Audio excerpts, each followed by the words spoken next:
ഞാനൊരു മെന്റലിസ്റ്റാ. അപ്പൊ മെന്റലിസ്റ്റ് എന്ന് പറയുമ്പോൾ നിങ്ങൾ ചോദിക്കും മെന്റൽ ലിസ്റ്റിലുള്ള ആളാണോ എന്ന് ചോദിച്ചാൽ മെന്റൽ ലിസ്റ്റിലുള്ള ആളല്ല കേട്ടോ, മെന്റലിസത്തിലെ മെന്റലിസ്റ്റ് ആണ് കേട്ടോ. ഈ മെന്റലിസം എന്ന് പറഞ്ഞു കഴിഞ്ഞാൽ ഒരാളുടെ മനസ്സിലെ രഹസ്യങ്ങൾ കണ്ടുപിടിക്കുന്നതാണോ എന്ന് ചോദിച്ചു കഴിഞ്ഞാൽ അല്ല. ഞാൻ ഇന്ന് ചെയ്യാൻ പോകുന്നത് ഒരു വെറൈറ്റി മെന്റലിസം. ഇവിടെ ഇരിക്കുന്ന ആരെങ്കിലും ഇതിനു മുമ്പ് മെന്റലിസം സ്റ്റേജ് ഷോ കണ്ടിട്ടുണ്ടോ? കണ്ട ആരെങ്കിലും ഉണ്ടെങ്കിൽ ഒന്ന് കൈവെക്കൂ. ഓക്കെ, മെന്റലിസം ഷോ കണ്ടിട്ടുണ്ട്. ഓക്കെ, ആർക്കെങ്കിലും ഇവിടെ ഇരിക്കുന്നവരിൽ മെന്റലിസം ഒന്ന് റിയലിൽ ഒന്ന് എക്സ്പീരിയൻസ് ചെയ്യണമെങ്കിൽ ഒന്ന് വാ, സ്റ്റേജിലോട്ട് വാ.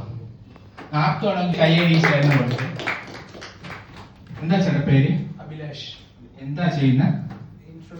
ഇൻഷുറൻസിന്. നമുക്കൊന്ന് മെന്റലിസം ട്രൈ ചെയ്ത് നോക്കിയാലോ? ചേട്ടാ എന്റെ കയ്യിലൊന്ന് ടച്ച് ചെയ്യാമോ? മനസ്സും ശരീരവും ഒന്ന് ഫുൾ റിലാക്സ് ആക്കണം.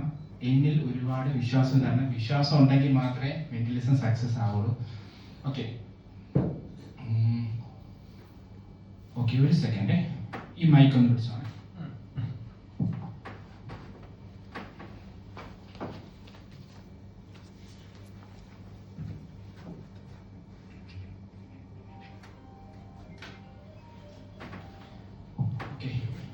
വയസ്സ് എത്ര ഉണ്ട്? 30. ഓക്കെ, അങ്ങോട്ടൊന്ന് നോക്കാമോ?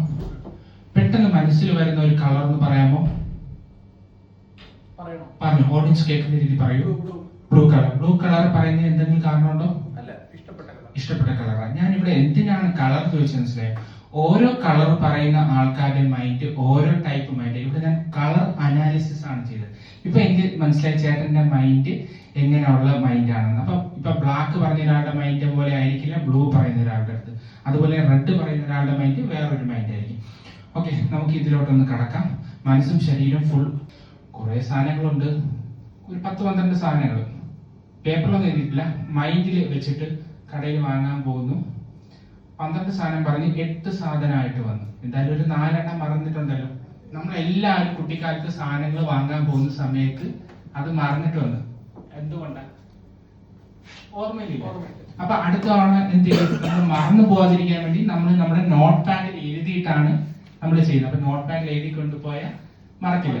ഇതേ മറവി എനിക്കും ഉള്ളതുകൊണ്ട് ഞാൻ എന്ത് ചെയ്യും? ഞാൻ ഇപ്പൊ എഴുതി തന്നെ കൊണ്ടുപോകും. പക്ഷെ ഇപ്പൊ പേപ്പറും പേരും ഉപയോഗിക്കാതെ ഞാൻ എന്റെ ഫോണിൽ നോട്ട് പാഡിലാണ് എല്ലാ കാര്യങ്ങളും എഴുതുന്നത്. ഓക്കെ, എന്താ നോട്ട് പാഡിന്റെ കാര്യം പറഞ്ഞുതരാം. അതുപോലെ തന്നെ എനിക്ക് മലയാള ഫിലിം ഇൻഡസ്ട്രിയിലെ ഒരുപാട് നടീനടന്മാരെ നേരിട്ട് കാണണമെന്നും അവരുടെ കൂടെ ഫോട്ടോ എടുക്കണമെന്നും എനിക്ക് ഒരുപാട് ആഗ്രഹമുണ്ട്. അങ്ങനെ എനിക്ക് നേരിട്ട് കാണണമെന്നും ഫോട്ടോ എടുക്കാനും ആഗ്രഹമുള്ള ഒരുപാട് നടീനടന്മാരുടെ പേര് എന്റെ നോട്ട് പാഡിൽ ഞാൻ എഴുതി വെച്ചിട്ടുണ്ട്. ഞാൻ ഇപ്പൊ ചേട്ടനെ ചോദിക്കാൻ പോകുന്നത്, ചേട്ടന് 1-നും 100-നും ഇടയിൽ വരുന്ന ഒരു 2 ഡിജിറ്റ് നമ്പർ പറയാൻ പറഞ്ഞ ചേട്ടൻ ഏത് നമ്പർ പറയും? ഓഡിയൻസ് കേൾക്കുന്ന രീതിയിൽ പറയും. 88 പറയുന്നതിൽ എന്തെങ്കിലും കാരണമുണ്ടോ? മനസ്സിൽ തോന്നിയത്. ചേട്ടന്റെ ലൈഫുമായിട്ട് 88-ന് എന്തെങ്കിലും ബന്ധമുണ്ടോ? 88-ന് ഒരു ബന്ധമില്ല. ഇവിടെ എന്റെ ഫോണിൽ നോട്ട് പാഡ് കണ്ടായിരുന്നോ? നോട്ട് പാഡിൽ ക്ലിക്ക് ചെയ്തിട്ട് മലയാളം ആക്ടർ ആൻഡ് ആക്ട്രസ് കണ്ടായിരുന്നോ? മലയാളം അതിൽ ക്ലിക്ക് ചെയ്യാമോ? അതിൽ 88 കാണുന്ന നടിയോ നടന്റോ പേരൊന്നും മനസ്സിൽ വിചാരിക്കും, പറയരുത്. കണ്ടു കഴിഞ്ഞിട്ട് പറയരുത്, കണ്ട് പറയരുത്. ഓക്കെ, ഒരു കാര്യം. അപ്പൊ ഇവിടെ എല്ലാവർക്കും സംശയം കാണും, ഞാനല്ലേ നോട്ട് പാഡ് എഴുതിയ ആ നടന്റെ പേര് തന്നെ എല്ലായിടത്തും എഴുതിയിട്ടുണ്ടോ എന്ന് നോക്കാമോ? ഒറ്റ പേര് മാത്രമല്ലേ ഉള്ളൂ. കാരണം ഞാൻ എഴുതി നോട്ട് പാഡിൽ എല്ലാവർക്കും സംശയം കാണും, വേറെ വേറെ പേരാ. ഇനി ഫോണൊന്ന് ലോക്ക് ചെയ്യാമോ? ഓക്കെ, മനസ്സിലാ നടന്റെ ഫോൺ ലോക്ക് ചെയ്തോ, എന്നെ കാണിക്കരുത്. മനസ്സിലാ നടന്റെ പേര് ഒന്ന് വിചാരിക്കും. ഇവിടെ ഒരു സ്ക്രീൻ കാണുന്നതായിട്ടൊന്ന് സങ്കല്പിക്കാമോ? ആ സ്ക്രീനിൽ ആ നടന്റെ പേര് എഴുതി കാണിക്കുന്നു. ഓക്കെ, ലൈഫിൽ എപ്പോഴെങ്കിലും ആ നടനെ കണ്ടിട്ടുണ്ടോ? നേരിട്ട് കാണണമെന്ന് ആഗ്രഹമുണ്ടോ? ഇല്ല. ആഗ്രഹമില്ലാത്ത ഒരു നടനെയാണല്ലോ കിട്ടിയത്. ഓക്കെ, അത് കുഴപ്പമില്ല. എന്നാലും ആ നടന്റെ ആദ്യത്തെ അക്ഷരം ഒന്ന് മനസ്സിൽ വിചാരിക്കാമോ? ഓക്കെ, ഇവരെല്ലാവരും മെന്റലിസം പഠിക്കാൻ വന്നല്ലേ. ആ നടന്റെ പേരിന്റെ ആദ്യത്തെ അക്ഷരം ഞാൻ ഫേസ് എക്സ്പ്രഷൻ വെച്ച് ഇപ്പൊ കണ്ടുപിടിക്കാൻ പോവാണ്. ABCDEFGHIJKLMNOPQRSTUWXYZ. കണ്ണിന്റെ കൃഷ്ണമണി അനക്കം വെച്ച് വരെ നമുക്ക് കണ്ടുപിടിക്കാം. ഞാൻ ഒരു അക്ഷരം പറഞ്ഞ സമയത്ത് കണ്ണിന്റെ കൃഷ്ണമണി ലെഫ്റ്റിലോട്ട് പോയി. എന്നെന്ന് പറഞ്ഞൊരു അക്ഷരം ആണോ ആ പേര് തുടങ്ങുന്ന? അതെ. ഓക്കെ, അപ്പൊ നിങ്ങൾ മനസ്സിൽ ഇപ്പൊ വിചാരിച്ചുകൊണ്ടിരിക്കുന്നത് നെവിൻ പോളിയാണ്.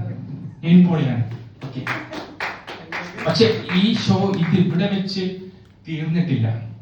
ഇപ്പൊ ചിലർക്കെങ്കിലും കാണും, ഞാനിത് കാണാതെ 88 ഞാൻ എഴുതിയല്ലേ, ഞാൻ കാണാതെ പഠിച്ചതായിരിക്കൂലേ, എല്ലാം ഞാൻ എഴുതിയതല്ലേ.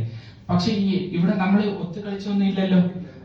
ഞാൻ നിങ്ങൾക്ക് 88 പറയണമെന്ന് പോലും നിങ്ങൾ പറഞ്ഞില്ല, നിങ്ങൾക്ക് മനസ്സിൽ തോന്നിയപ്പോ പറഞ്ഞല്ലേ.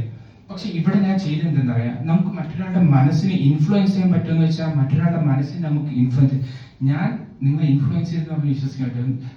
ഒന്നിൻ തോന്നിടയിൽ പറയുന്നത് നിങ്ങൾ 88 എന്ന് പറയുന്നത് എനിക്ക് നേരത്തെ അറിയാമായിരുന്നു എന്ന് പറഞ്ഞാൽ വിശ്വസിക്കാൻ പറ്റുമോ? 88 നെവിൻ പോളി മാത്രമല്ലേ ഉണ്ടായിരുന്നുള്ളൂ, വേറെ എല്ലാം വ്യത്യസ്തമായ ഇതല്ലേ. ഞാൻ വ്യത്യസ്തമായ, പക്ഷെ ഇതെല്ലാം ചെയ്യുന്നതിന് മുമ്പ് നിങ്ങൾ ആ സ്റ്റേജിൽ വരുന്നതെന്ന് പോലും എനിക്കറിയില്ല. ഞാനൊരു പ്രഡിക്ഷൻ എൻ്റെ ഒരു പോക്കറ്റ് എഴുതിയിട്ടുണ്ടായിരുന്നു. ഞാൻ ഈ പോക്കറ്റ് എഴുതിയിരിക്കുന്നത് നെവിൻ പോളി.